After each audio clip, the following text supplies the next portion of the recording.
Hi, I'm Marty Nemko. Professional and personal success usually requires both cognitive and emotional intelligence. The ability to say and do things that get others to like you or do what you would like. Too often emotional intelligence is seen as an ineffability that's suffused through lucky people's DNA, or emotional intelligence is the subject of a long course. Well, here I attempt to distill emotional intelligence's essence into a short little talk. There are 4 keys to being emotionally intelligent. First, make people feel good about themselves. Nearly everyone wants to feel good about themselves, and conversely, to avoid being embarrassed. Yes, occasionally other factors outweigh.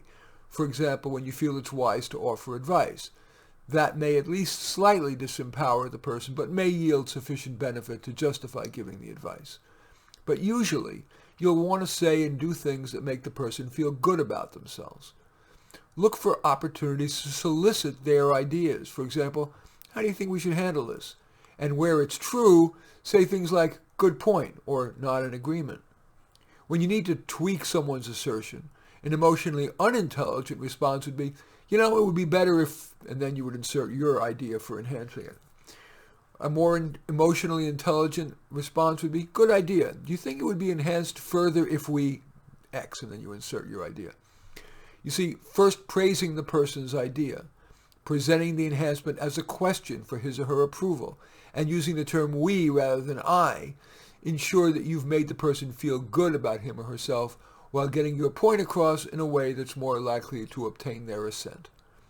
The second of the 4 keys to being emotionally intelligent is learning and then using the person's prime motivator or motivators. All of us are especially motivated by one or more what I call prime motivators. Common ones include money, family, health, career, praise, or a political viewpoint. With each person with whom you'll have substantial involvement, try to discern their prime motivator or two. How? Listen for what they talk about or do when they have discretion over their time. Are you still unsure? You might ask questions such as, what are you thinking about these days? Or, what are you looking forward to? Then, once you've identified their prime motivator or motivators, look for opportunities to satisfy those. For example, if you sense that your boss cares deeply about moving up the ladder, ask questions such as, you have a very full plate dealing with administrivia. How can I make your life easier so you have more time to work on your boss's priorities? Or if the person is family-centric, ask a question such as, you told me that you and your wife differ on how strict to be with your kids. Any progress? The third key to emotional intelligence is to balance speaking with listening. In a 2-person conversation, the rule of thumb is to speak 25 to 75% of the time.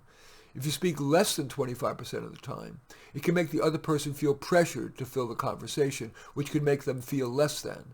Conversely, if you talk more than 75% of the time, it risks making the person feel unimportant. While you're listening, it's okay to think about how you might respond, but also try to really listen to what the person is saying, what is unsaid, and any feeling behind what's said. For example, if the person raises their voice's intensity, sighs, or their brows furrow, it may mean nothing or something. You might ask, for example, is that stressing you? And the 4th key to emotional intelligence is to ask a moderate amount of questions. In the preceding examples, the points were usually made as questions rather than statements. That leaves wiggle room for you if you're wrong, and ensures that the interaction is two-way rather than a lecture. Also, it empowers the other person. Key to demonstrating emotional intelligence is tactful questioning, but only in moderate amounts, so it doesn't seem like interrogation. If you follow just those 4 keys, your emotional intelligence will exceed that of most people, which should benefit you professionally and personally. In any event, I thank you for watching. I'm Marty Nemko. I welcome your thumbs up and accept your thumbs down. I always look forward to your comments, and I especially like it if you hit the share button below, share on your social media so that my efforts can have broader impact. And I am flattered if you choose to subscribe to my channel. And in any event, I do thank you for watching. I am Marty Nemko.